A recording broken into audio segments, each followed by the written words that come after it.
All right, everyone, we had this wacky play in the Yankees-Nationals game yesterday. We're going to break it down. There's so many things happening in this play. Let's talk about it.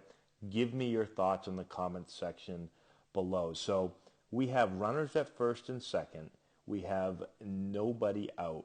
And we get a ball that is crushed to center field. Judge is going to go back on it. He's not able to get there. Gallo tags at second. Now we've got two runners almost at third. We're going to hold Gallo up here. The ball comes in. Now we've got a run down between second and third. Now Gallo goes home. We throw the ball home. Now we're running Gallo back. We throw to third. We tag him out. Now we've got this guy hung up between third and short. Now the guy goes back to first. We tag him out. Holy hell. And we get a double play on a ball that was hit 400 feet. So let's break this down. There's so much stuff to cover. Okay, let's go back to the beginning of the play. And here is the general rule when you're a runner at second base.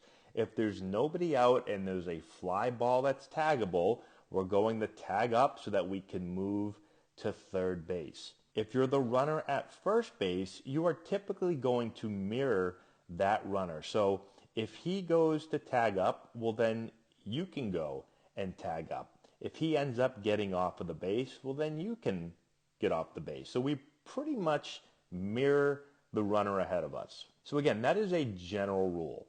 So the ball is hit, and the ball's hit in the air, and so the first thing you see Gallo do is he goes back to tag. But you'll see the runner at first doesn't mirror him. He starts to get off of the bag.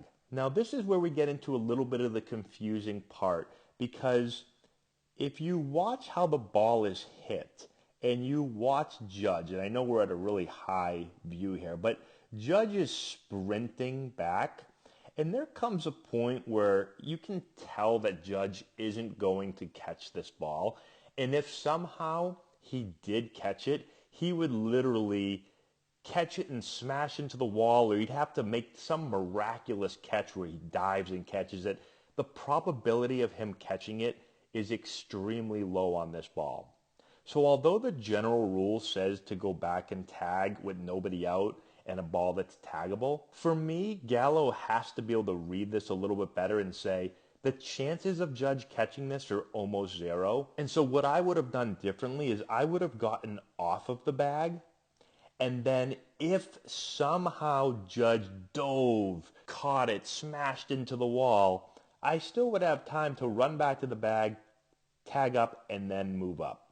For me, there's no real reason, and again, I know it is the typical rule, but there are always some exceptions to the rule. And I think for this, we don't need to be standing on the bag and tagging up. He's almost standing there like this is a fly ball that Judge is camped under, but he's on a dead sprint. You can see his numbers, and again, you know that he probably isn't going to catch this ball. And that's what I think the runner at first was reading. I think he was saying, there's no way Judge is catching this, so I'm not going to tag up. I'm going to get off. So the way that he's seeing the play and the way that he's seeing the play is different. So now when the ball gets over his head and bounces up against the wall, you can see that Gallo is just starting to run and Judge is already picking the ball up off of the wall right here. And now we have this runner at first is almost going to pass Gallo. And because Gallo did that, well, now the ball comes into the cutoff man, and Gallo, who isn't exactly fleet of foot at this point, we're going to have to hold him up. But we can't really hold him up because we've got a runner right here. And also the batter runner, you can see, has already moved his way all the way up to second. So now we've got three runners occupying two bases. And I'm going to try to zoom in here, see if I can zoom in a little bit on the third base coach. But you can see it looks like he's yelling at this guy to go back, go back. He's like giving this waving. He's got his left hand up here to Gallo, and he's waving his right hand. And I think he's saying, go back. What are you doing? Go back. And now he's at a point here where he's got to stop Gallo. He's got his left hand up. He's stopping Gallo.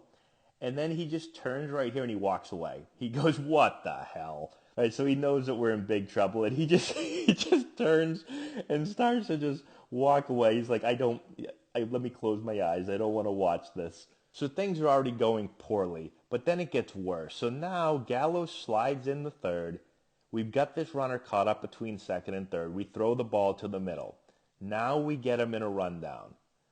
Well, now Gallo's going to break for home because he says, well, if I just stand here, they're just going to run this guy all the way over here and tag him out.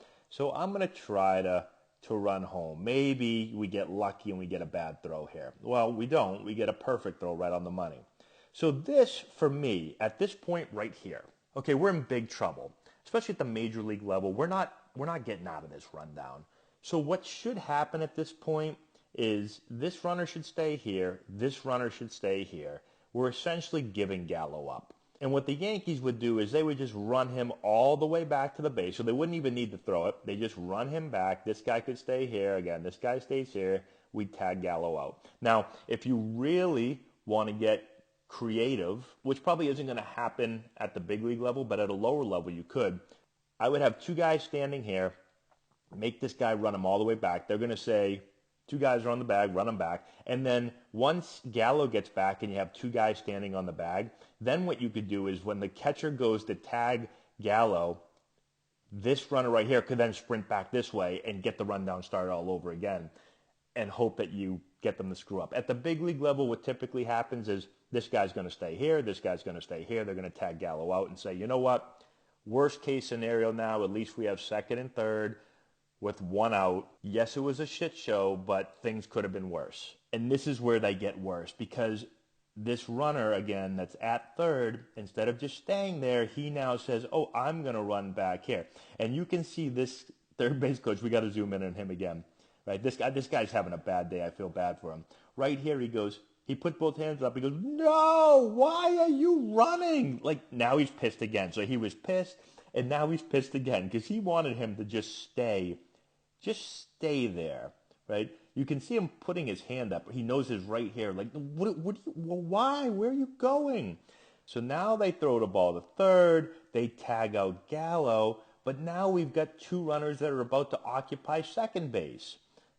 So now they start to run him back to second.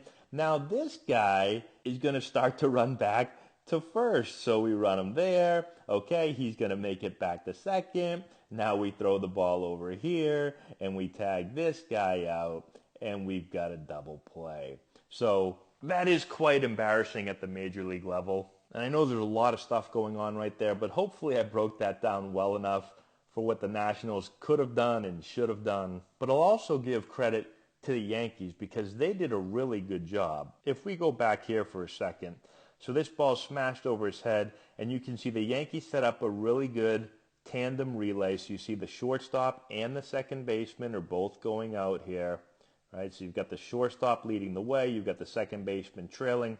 They set up four.